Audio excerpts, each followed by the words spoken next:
Lepas tu buatkan 2 variasi lah, elokkan. Lepas tu kalau boleh, daripada yang kita dah hasilkan tu, kita boleh kalau kita nak panjangkan sedikit, kita gunakan function extend, ya. Dan lepas dah siapkan dah benda tu, masukkan meta tag dan kemudian buat muat turun. Biasanya versi ni biasa kita akan siapkan dalam 15 minit lah, ya.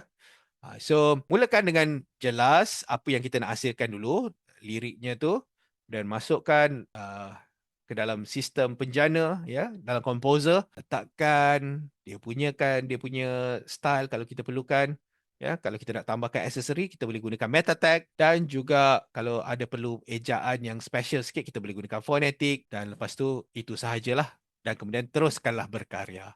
Okey, so kita dalam ada berbaki 15 minit ni, mari kita buat satu lagu lah, lagu jingle dengan template yang saya dah bagi dah ni. Cuba anda hasilkan anda lagu yang anda dah siapkan. Kemudian dah siap, anda cuba tekan sini. Kemudian anda tekan share, tekan copy link. Seperti macam Abang Mas buat tadi kan.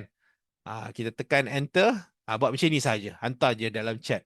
Ya, ataupun WhatsApp lah. Saya tunggulah dalam kita sementara kita ada berbaki dalam 7 minit lagi. Dan sambil tu, kalau ada soalan, terus tanya dalam berkaitan dengan penjanaan lagu AI ni. Silakan. Okay, so kita mulakan sesi penghasilan lagu. Kita mulakan 7 minit mula sekarang. Guys, tolong like, komen dan share video ini. Baik. Haha. Terima kasih.